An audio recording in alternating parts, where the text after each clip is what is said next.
Quelques 200 manifestations qui ont rassemblé 300 000 personnes partout en France le 5 février ont marqué un acte 1 des convergences entre les Gilets jaunes et les syndicats. Hausse des salaires, justice fiscale, répartition des richesses ont été des revendications centrales de la Journée nationale de mobilisation interprofessionnelle à l'appel de la CGT, Solidaire, la FSU, localement rejoint par Force ouvrière. Aujourd'hui, c'est une grosse journée de mobilisation dans la rue, mais aussi dans les entreprises. Parce que je rappelle, c'était une journée de grève de 24 heures et il y a beaucoup de grèves dans les entreprises.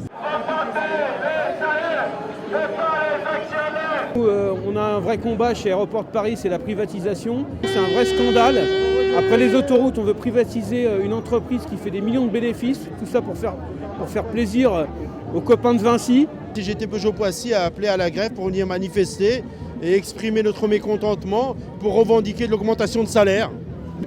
Les gilets jaunes, ils sont dans la rue, c'est une bonne chose. Aujourd'hui, on manifeste dans la rue, mais on est convaincu qu'il faut se battre dans les entreprises. C'est de la convergence. Là, on a les organisations de jeunesse, on a les gilets jaunes, on a l'ensemble des syndicats qui ont décidé d'aller tous ensemble dans la rue parce qu'il y a une urgence sociale à réagir aujourd'hui. Être gilet jaune, c'est quoi? C'est exprimer sa colère face à la misère et c'est surtout demander plus de justice sociale. C'est ce que demande l'ensemble de nos organisations syndicales. Moi, je parle en tant que représentant d'une organisation lycéenne. Moi, ça me fait mal de me dire qu'il y a 26 personnes qui ont autant d'argent que la moitié de l'humanité et qu'à côté, j'ai certains camarades qui n'ont pas de prof de SES pendant 2 mois. Bon bah voilà, il faut une répartition des richesses, notamment au sein du service public.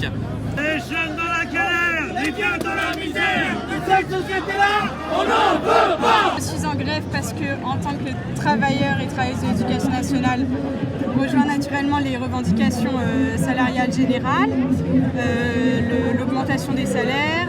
Nous, dans l'éducation nationale, il y a énormément de précaires. Si on a tous les avantages sociaux qu'on a, comme les congés payés, comme la sécurité sociale, c'est les syndicats qui se sont battus il y a très longtemps. Maintenant, je ne sais plus pourquoi les gens sont plus syndiqués. Il va falloir faire autre chose, oui, pour que ce gouvernement d'oligarques arrive à comprendre qu'il y a la misère en France et que la richesse, elle est distribuée chez les riches, mais pas chez les pauvres. Donc je pense qu'il va falloir aller plus loin. De quelle manière? Je ne suis pas politique, je ne suis pas syndicaliste, je suis militante. Mais je pense qu'il va falloir aller certainement plus loin que de rester sur les ronds-points, oui, je suppose. On a réussi à concrétiser tous les contacts et les discussions qu'on avait avec ceux qu'on appelle les gilets jaunes.